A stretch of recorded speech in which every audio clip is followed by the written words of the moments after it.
What I want to talk about today is something I know I've spoken about before, but I think it bears repeating because this is a very, very important thing. And it seems like, as far as I know, I'm the only one who's been saying this. I could be wrong. I hope there are others out there who have glommed onto this and who understand the significance of it. And just unbeknownst to me, because of course I don't have my eyes and ears everywhere. I can't do that. I'm not omnipotent. Um, I'm not omnipotent. But I don't. But as far as I know, I'm the only one who's been saying this. So the message that I want to repeat is this: you should beware people or news sources or anyone purporting to be giving you information. Beware those sources when they tell you that your memory is nothing but a construct. Your memory only has a tenuous relationship to reality, and really, you just if you remember an event a certain way, then that's just totally your subjective. You've just twisted it around in your mind and convinced yourself that such and such happened.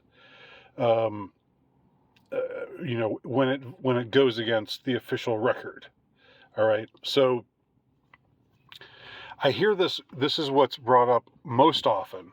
This kind of thing gets brought up most often when you have someone talking about a phenomenon like the Mandela effect.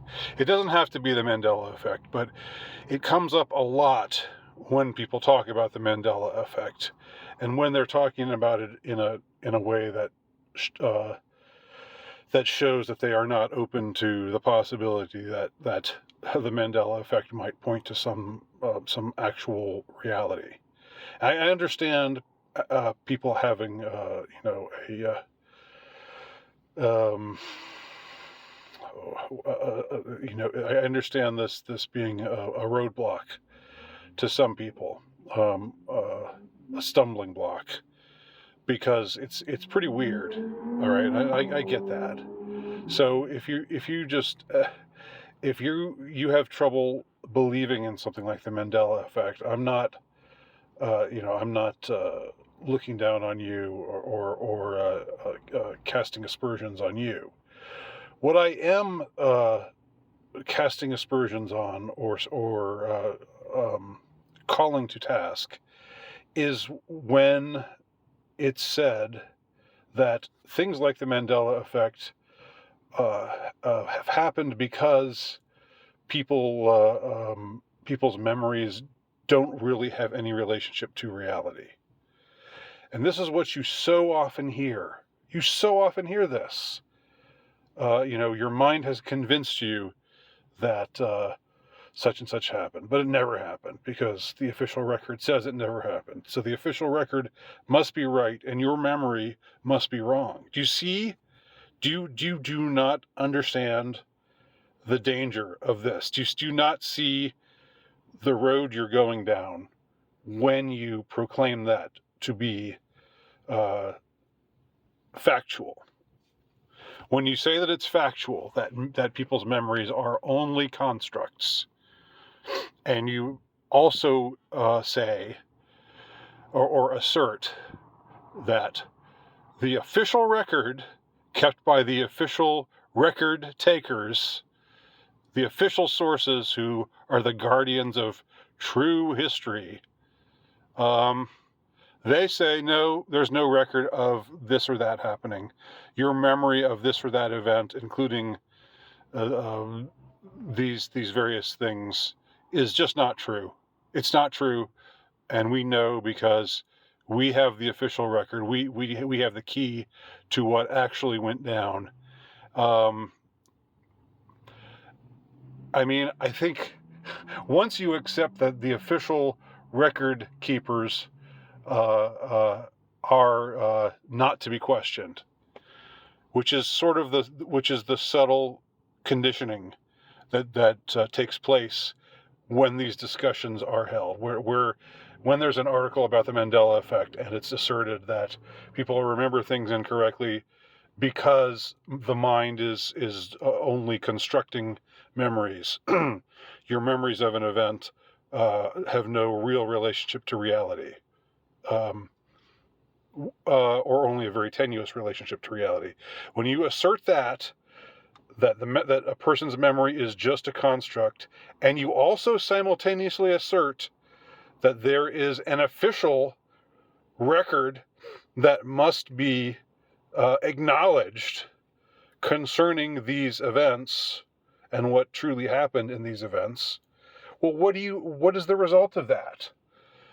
The result of that is that people who remember things that are contrary to what the official record keepers say actually happened, they become regarded as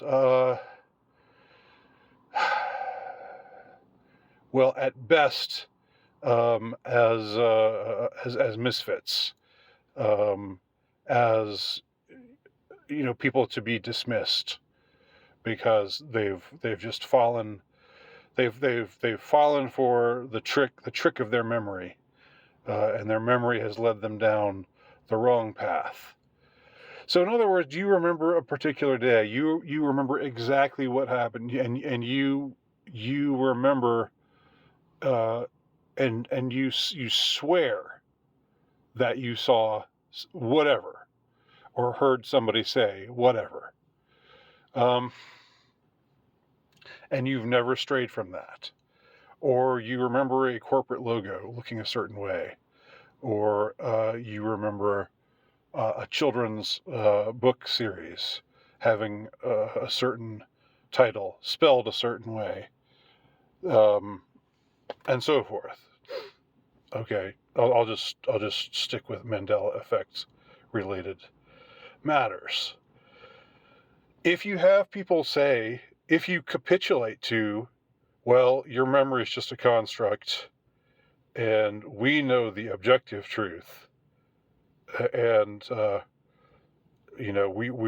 going to be we're telling you that your memory is wrong because your memory is just a construct, but we know, our memory, the memory that is the official memory, right? The official, which is to say the official story, how things actually went down. That is not something to be questioned. That is just objective truth, they say. Well, right there and then, you see, I hope you see the danger, because we hear all kinds of stuff about quote unquote misinformation today. We hear all kinds of stuff about the danger of quote unquote misinformation, and most of these